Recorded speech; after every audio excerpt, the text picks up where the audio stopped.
إن الحمد لله نحمده ونستعينه ونستغفره ونعوذ بالله من شرور أنفسنا وسيئات أعمالنا من يهده الله فلا مضل له ومن يضلله فلا هادي له أشهد أن لا إله إلا الله وحده لا شريك له وأشهد أن محمدا عبده ورسوله لا نبي بعده اللهم صل وسلم وبارك على نبينا محمد وعلى آله وصحبه ومن والاه رب اشرح لي صدري ويسر لي أمري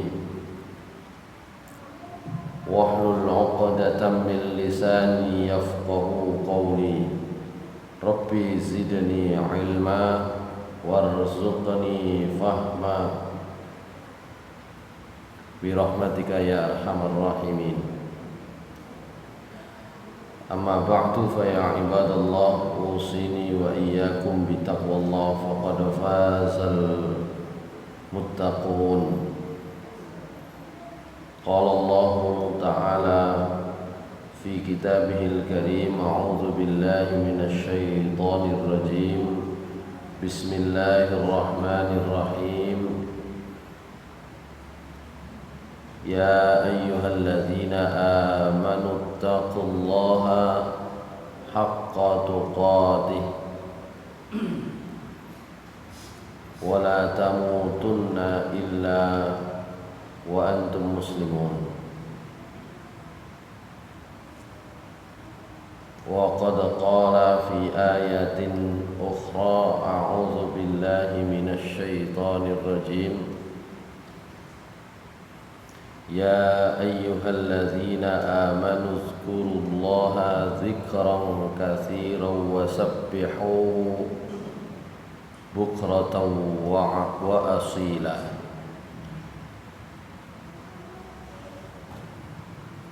والذي يصلي عليكم وملائكته ليخرجكم من الظلمات إلى النور وكان بالمؤمنين رحيما صدق الله العظيم. Jamaah salat maghrib di Masjid Al-Ikhlas yang dimuliakan Allah Subhanahu wa taala. Kita terakhir pembahasannya sampai di bab tentang zikir pagi dan petang. Di bab ini ada banyak pilihan ya. Zikir pagi dan petang itu tidak hanya diajarkan satu macam oleh Nabi Muhammad SAW, tapi diajarkan banyak. Nah, di antara yang belum kita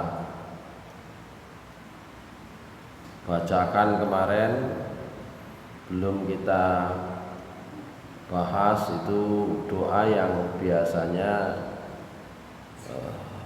dikenalkan kepada kita oleh para guru, para ustadz ya.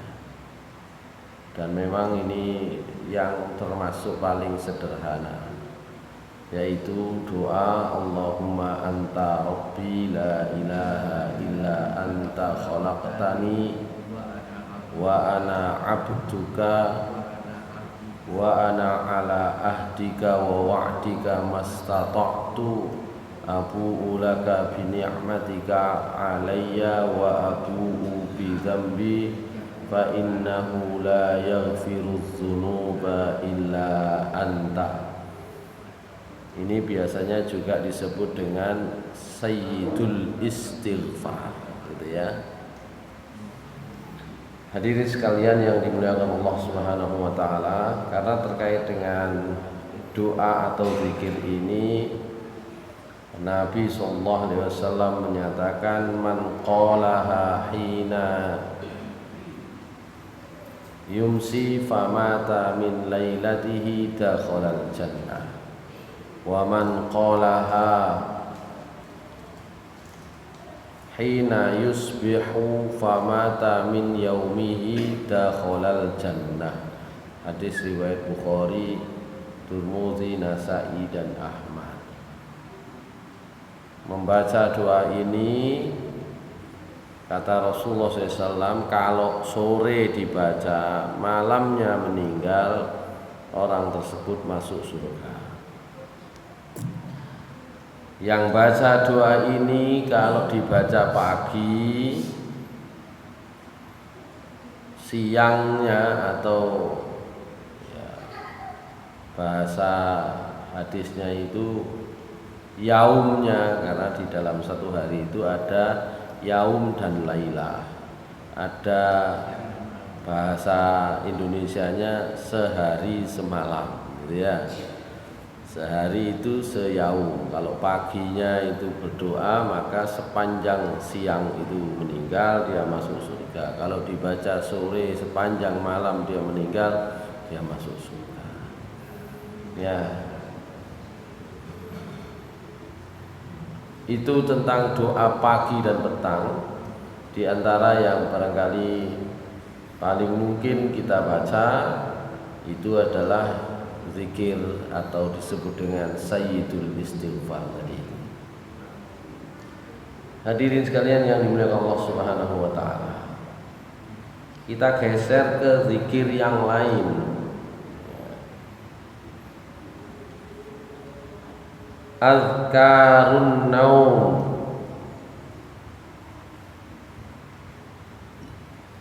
Zikir, beberapa zikir untuk tidur.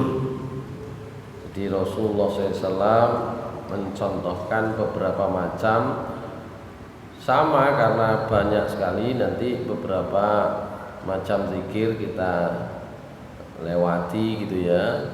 Yang mudah-mudah, yang simple-simple, yang sederhana, yang tidak sulit dihafal, itu akan kita coba untuk baca dan kita ketahui manfaatnya atau gunanya. Tapi ayat yang saya bacakan tadi yaitu surat Al-Ahzab ayat 41, 42, 43 itu menjadi panduan dari Al-Quran, ya, pentingnya zikir tadi itu. Ya ayyuhalladzina amanu dzkurullaha dzikran katsira. Wahai orang-orang yang beriman, ingatlah kepada Allah dengan zikir yang banyak. Wasabbihuhu bukratan wa asila.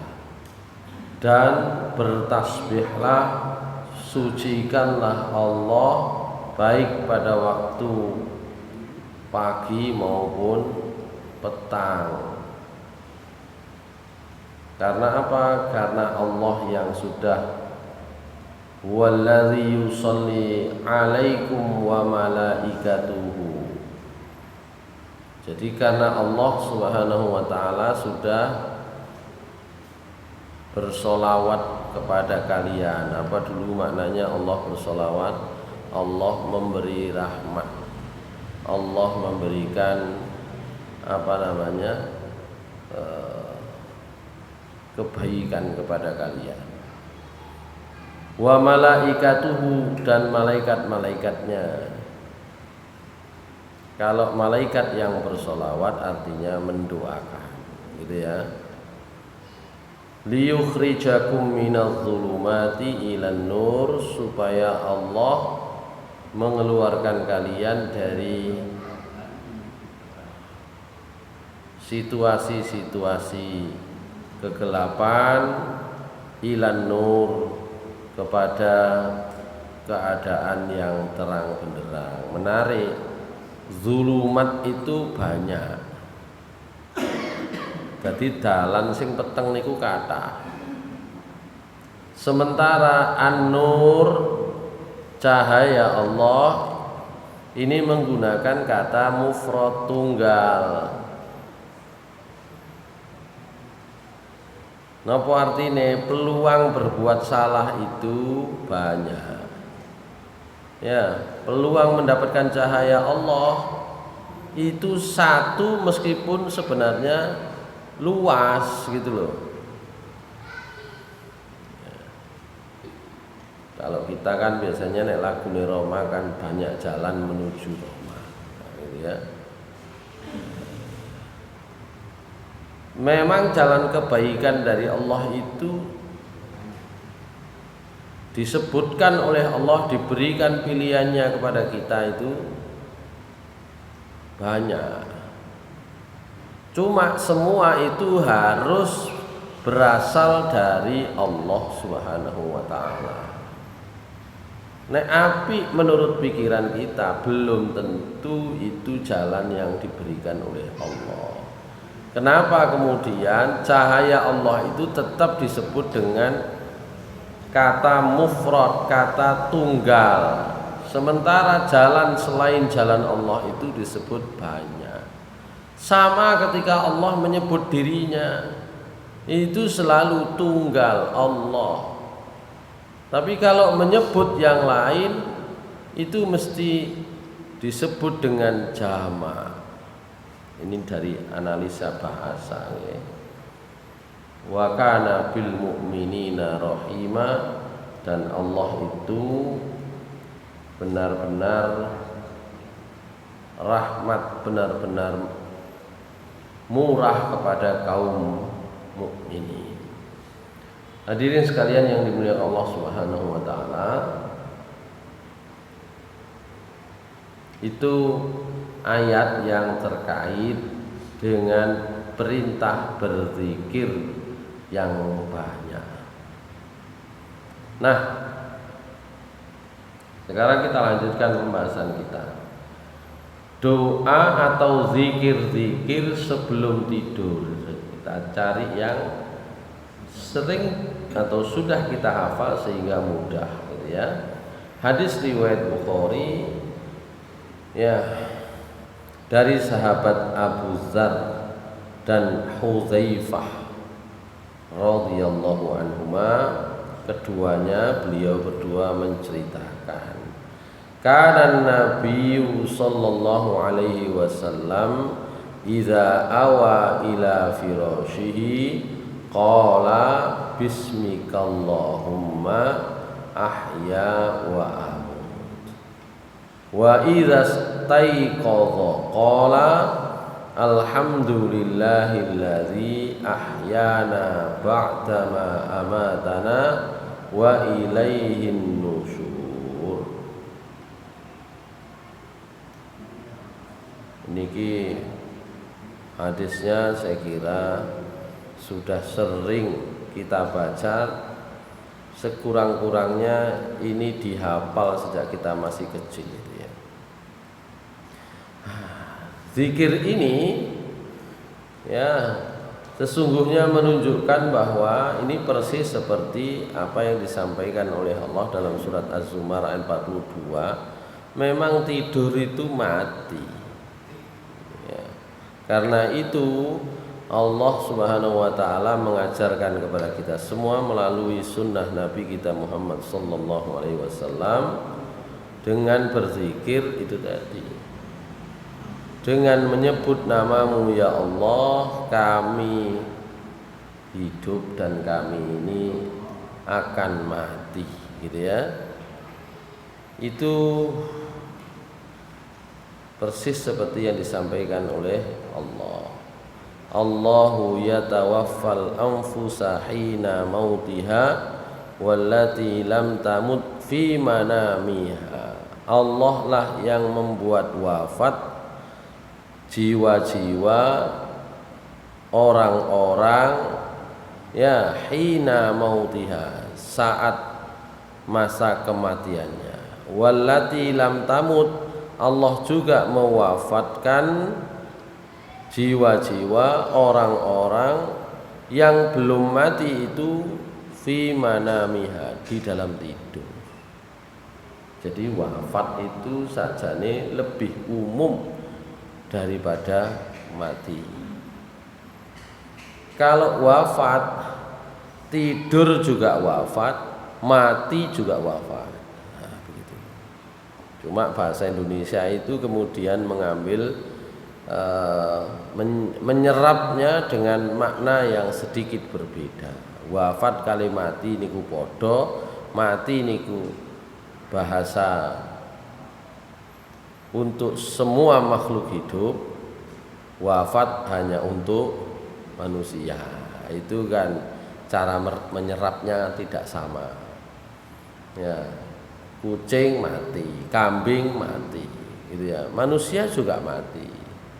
Kemudian diperhalus. Kalau manusia jangan matilah, wafat. Atau terjemahan lainnya meninggal dunia. Nah, begitu ya.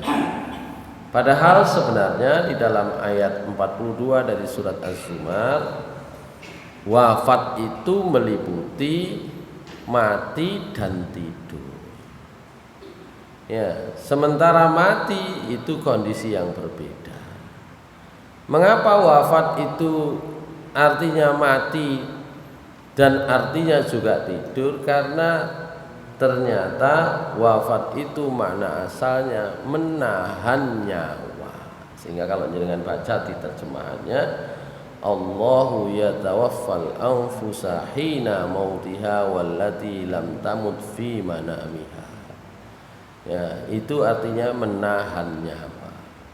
Jadi mati kali turu niku bedane mek ditahane suwe napa dilu. Ngoten. Kalau ditahane itu nyawane kali Gusti Allah itu sampai nanti hari kiamat, ya. Mantun niku mungkin enten dibangkitkan ya umul ba'as. Berarti iku sing diarani mati gitu kan. Tapi kalau ditahane sebentar, mboten usah sewengi, 2 menit. Ya. Seliut. Nah, itu sudah wafat. Gitu ya. Wafat sebentar, gitu ya, ditahan sebentar, itu wafat. Atau mungkin juga seharian gak bangun-bangun itu juga wafat. Ya, baik, doanya itu tadi, Bismika Allahumma ahya wa amut.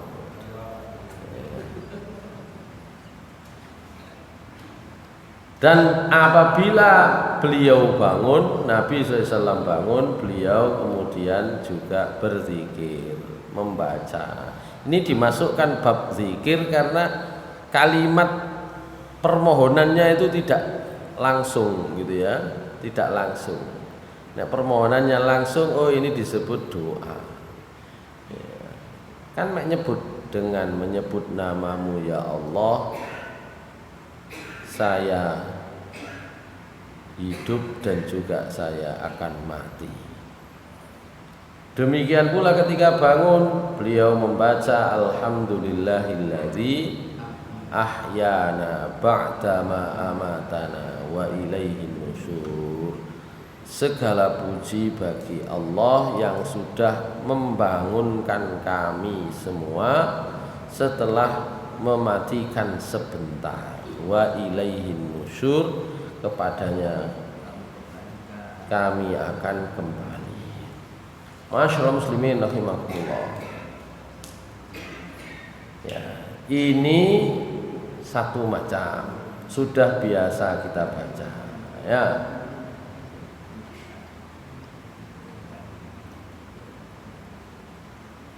Kemudian sakjane niku enten terusane dawa, cuma ini kemudian yang paling mudah. Bagaimana kalau kemudian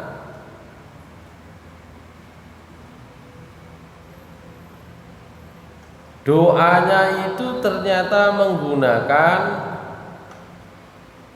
surat di dalam Al-Qur'an. Kalau itu kan tadi zikir ya dengan bacaan tertentu, maknanya memang kita itu menjelang tidur itu menjelang wafat sebentar gitu ya.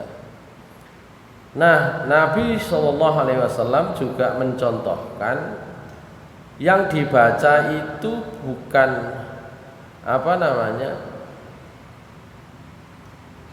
doa atau permohonan secara langsung, tapi di dalamnya sesungguhnya ada permohonannya. Kana idza awa ila firashihi, kana sallallahu alaihi wasallam idza awa ila firashihi kulla lailatin jama'a kaffaihi thumma nafasa fihi ma faqara'a fihi ma qul huwallahu ahad wa qul a'udzu birabbil falaq wa qul a'udzu birabbin nas thumma masaha bihi ma mastata'a min jasadihi yabda'u bihi ma ala ra'sihi wa wajhihi wa ma aqbala min jasadihi yaf'alu dzalika thalatha marratin.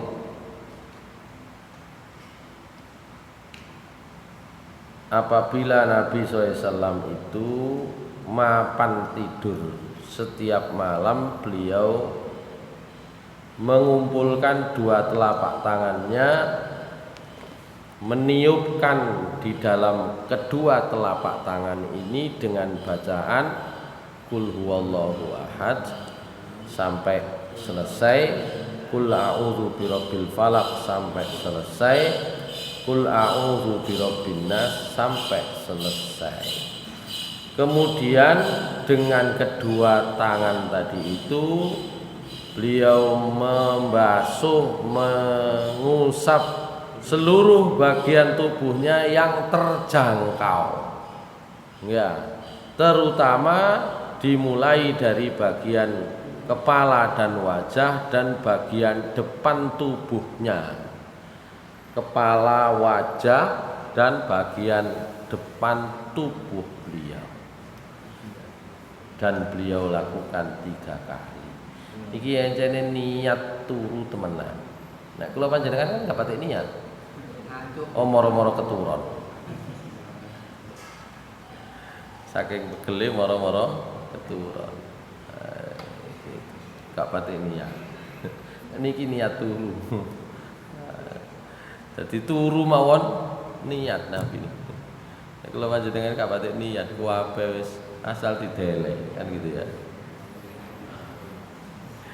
Jadi memang syaratnya ibadah niku kali ya.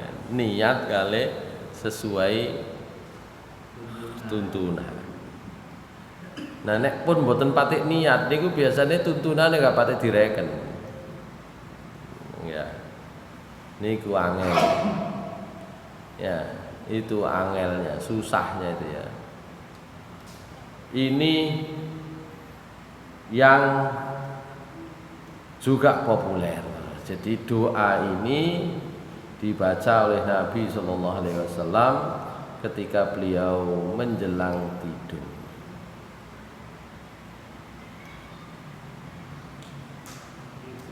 Sebenarnya Nabi SAW juga mengajarkan doa atau zikir yang lain. Ya, misalnya kepada anaknya, putri beliau Fatimah, beliau mengatakan Sabbihillaha salasan wa salasin wahmadihi salasan wa salasin wa kabbirihi arba'an wa salasin. Ya, bacalah subhanallah, karena sabbihi, ya, bertasbihlah kamu wahai Fatimah, ya, menjelang tidur itu 33 kali. Kemudian juga alhamdulillah 33 kali dan takbir 34 kali. Kaya ini gurung sampai angka 100 wis turu dhisik. Ya Pak Ibu ya. Tapi bagi sebagian orang mungkin dibaleni sampai ping 1000 gak turu-turu.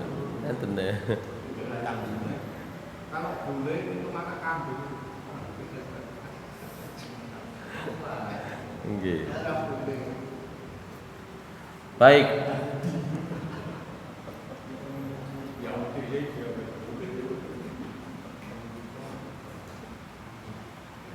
Ini sebagian ya tentang zikir menjelang tidur. Loh, ternyata kita itu juga diajari ya oleh Rasulullah SAW, bukan hanya ketika tidur, tadi sudah ketika bangun juga sudah ya, sebagian tadi doa bangunnya itu juga sudah ya.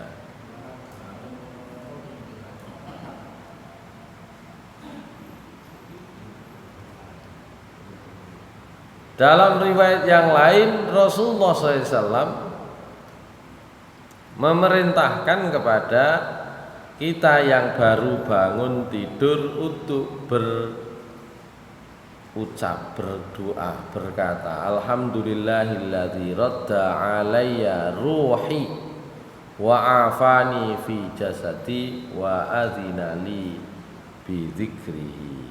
Nek terjemahane kurang lebih alhamdulillahilladzi radda, segala puji bagi Allah yang sudah mengembalikan alayya atas saya ruhi nyawa saya. Alhamdulillah nyawaku wis dibalekno. Ya. Wa afani fi jasadi. Ya, dan juga sudah menyehatkan jasad saya. Ya. Awak iki wis enak maneh. Kira-kira begitulah bahasa gampangnya. Ya. Dan yang terakhir wa azinali bi dzikrihi, dan mengizinkan saya untuk mengingat Allah kembali. Ya, gitu. Itu zikir bangun selain alhamdulillahilladzi ahyana ba'dama amatana wa ilaihi nusyur. Kalau secara makna kurang lebih sama, itu ya, secara makna ya. Cuma rinciannya sedikit berbeda. Baik, itu tidur dan bangun. Nah, beda lagi kalau bukan tidur atau bangun tapi ngelilir. Apa mana ngelilir ini ku kaget gitu ya. Az-zikru 'indal faza'i wal araqi wal wahsyati. Ya. Rasulullah SAW pernah bersabda, "Idza fazi'a ahadukum fin naumi falyaqul a'udzu bi kalimatillahi tammati min ghadabihi wa iqabihi wa syarri ibadihi wa min hamazatis syayatin ayyahdurun." Saya berlindung ya dengan kalimat-kalimat Allah yang sempurna, min ghadabihi dari murkanya, wa iqabihi dari siksanya, wa syarri ibadihi dan jahatnya makhluk-makhluknya, wa min hamazatis syayatin wa ayyahdurun, juga dari napa jenenge sebulane setan dan kehadirannya. Nah, begitu ya. Ini zikir-zikir yang memang sudah disunnahkan, bagus kalau dibaca dengan teksnya. Tapi kalau sulit untuk menghafalkan, boleh dibaca dengan maknanya. Itu nggih. Jadi kok angel ndongone niki. Ya. Berarti dibaca dengan maknanya saja. Saya berlindung kepada Allah dengan semua kalimat-kalimatnya yang sempurna, dari perkara-perkara yang jahat, yang buruk, yang di dalamnya ada kehadiran setan. Kira-kira ngoten mawon itu sudah cukup ya. Nggak apa-apa begitu itu. Kalau bisa ya dihafalkan dengan teksnya. Repotnya kita itu kan ada 3 kemungkinan atau mungkin 4 malah. Ya, hafal teksnya dan juga tahu maknanya. Nah, ini sing cocok. Enten sing hafal teksnya tapi gak sido hafal maknane. Ngapale teks ya angel, saking angel lali nek perlu mengetahui maknanya. Ada yang ngerti maknanya tapi gak bisa teksnya.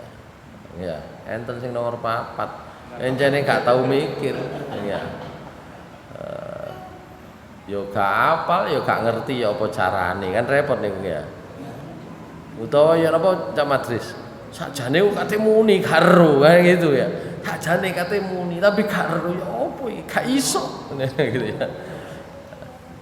Makanya kalau sudah dalam keadaan seperti itu, kalau nggak bisa mentok kalimat yang kita ucapkan, cukup yang paling pendek Allah. Wis mosok muni Allah gak iso. Nek pun saged biasanya sampean sambung rodok dawa. Niki sing khususe sing ngeten niku nggih. Sing tangi turu lah marno napa jenenge jare wong Jawa? Tindin. Ya. Gitu umpamanya. Napa jenenge? Wis sampai niku. Aku golek kalimat sing wong-wong paham tambah sampean gawe kalimat paralisis barang. Iya. Nggih pun. Itu ya. Jadi bagaimana kalau ternyata nggak bisa mengucapkan? Pikiran itu ono kate mikir, gak iso muni. Ya, itu memang ditahan syaitan. Ya oleh karena itu ingat yang paling mudah, sebut nama Allah. Biasanya nek empun saged muni Allah sampean tutupno. Nggih. Astagfirullah. Sampeyan golek kalimat sing luwih dawa, luwih jangkep. Begitu ya. Ya. Baru kalau kemudian sudah bisa biasanya berdoa mengucapkan doa semacam ini biasanya bisa gampang. Gitu ya. Ojo dipikir terus sing dawa, sampeyan encene diarahno rono iki lho sing dawa wacan gak iso sampeyan. Maka ucapkan yang pendek-pendek. Baik.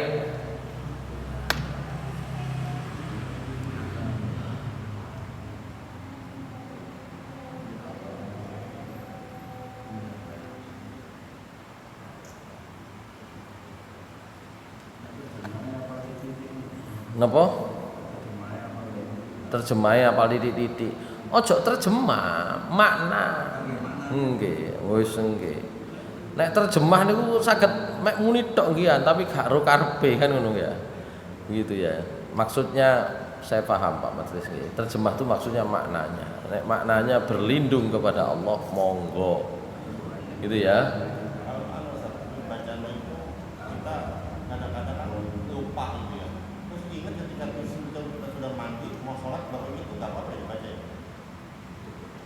Kadang-kadang kita buku itu, terus mandi, begitu selesai buku, ingat untuk doa buku, terus ingat. Oh, ini kalau berdoa itu kita lupa, maka kalau pas ingat diawali dengan Bismillahi awwalahu wa akhiruhu. Begitu ya. Ini kasusnya kan lupa kalau berdoa. Harusnya berdoa lali. Pas iling ya nopo Bismillahi awwalahu wa akhiruhu. Baru kemudian doa yang tadi mau dibaca tapi terlupakan itu. Mata itu doa apa saja itu. Terus kalau ini kita ambil dulu kadang-kadang kondisinya kan ada yang doa kan kita pakainya rapi itu ya atau ini. Nah kalau dulu kadang-kadang kita kan masih telanjang mau doa itu kadang-kadang kita. Boleh. Oh Nabi nek katene mandi junub ya gak gawe klambi. Nah, gitu ya. Setelah mandi kita kan doa wudu terus doa dulu. Begini. Maksudnya ditahan dulu setelah kita berpakaian dulu. Begini. dilihat wudunya, dilihat aktivitas tadi itu, doanya juga dilihat kesesuaiannya. Kalau mandi besar, mohon maaf, ya tetap wudu dulu, itu sunnahnya, bukan mandi. Meskipun dalam mazhab Hanafi itu pokoknya adus seluruhnya itu sudah cukup. Tapi kalau kita lihat detailnya, rincian contohnya baik dari Aisyah radhiyallahu anha ya maupun dari istri beliau yang lain Maimunah, itu wudu dulu. Bahkan sebelum wudu mencuci kemaluan dulu dengan tangan kiri, gitu ya. Itu dulu. Artinya, jadi dalam kondisi itu, dalam kondisi apa? Mandi. Dalam kondisi mandi, tentu saja kan tidak berpakaian. Ya, maka berdoa dulu karena wudu dulu. Cuma adabnya kalau sudah di dalam kamar mandi, doanya itu ojo diunekno, jangan dibunyikan. Gitu. Kalau kondisinya itu bukan junub tertentu, mandi biasa. Nah, terus kita kan wudu mau sholat. Nah, ketika wudu itu kan kita kadang-kadang dalam keadaan telanjang gitu ya. Enggak apa-apa. Enggak masalah. Adabnya itu enggak apa-apa. Enggak apa-apa. Mau sampai di dalam kamar mandi. Ya, adabnya itu lengkap itu nang jopo sampean. Gitu ya. Tapi enggak apa-apa, sampean berpakaian. Iya. Kesopanan. Nah, kalau itu sopan dengan cara itu sampai tarik garis lagi, makanya saya beri contoh yang ekstrim tadi itu, mandi janabat, mandi junub itu wali aneh, kebalikannya gitu loh. Paham maksudnya? Saya paham pertanyaannya bahwa bagaimana sebaiknya berpakaian dulu atau tidak, kan gitu ya. Pertanyaan itu sudah mengandung jawaban. Pertanyaan sampean itu kan punya jawaban nih. Apike yo kelamben sing pernah, kan gitu. Cuma saya beri contoh yang ekstrim supaya kita tidak terikat dengan itu. Kalau terikat dengan itu nanti pas mandi junub ya apa sampean. Nah, gitu. Bingung wudune kapan tadi nih. Kan gitu ya. Gitu. Jadi jawaban dari pertanyaan sampean itu sudah ada. Itu adabnya. Ya, berpakaian yang baik itu adabnya. Tapi kalau kemudian kondisinya di kamar mandi, maka Nabi SAW ya memberi contoh bahkan mandi junub, mandi janabat itu dibalik tadi itu ya, seperti itu. Sehingga kalau kondisinya di dalam sebenarnya tidak masalah, gitu ya. Kalau khawatir, mari kelambenan jangkep lali wis gak wudu maneh. Karena ini terkait dengan membiasakan wudu loh ya. Kalau tidak terkait dengan membiasakan wudu hanya untuk ketika berangkat mau sholat itu mungkin terpenuhi itu tadi ya yang disampaikan Pak Irul itu ya. Jadi terpenuhi wis. Cuma bagaimana membiasakan wudu itu kan gitu. Membiasakan wudu dalam banyak kondisi. Saged jangkep dhisik.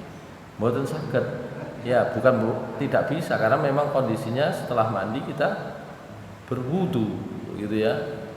Maka seperti itu boleh gitu ya. Tetap boleh ya. Di dalam kamar mandi berwudu gitu ya. Baik. Karena kadang-kadang bab mandi junub itu sebagian orang ya pokoknya mandi gitu saja, pokoknya keramas. Padahal itu harusnya diawali dengan, kalau urut-urutannya diawali dengan wudu. Baik.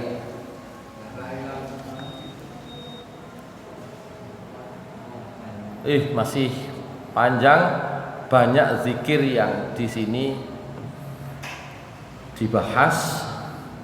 Bagaimana zikir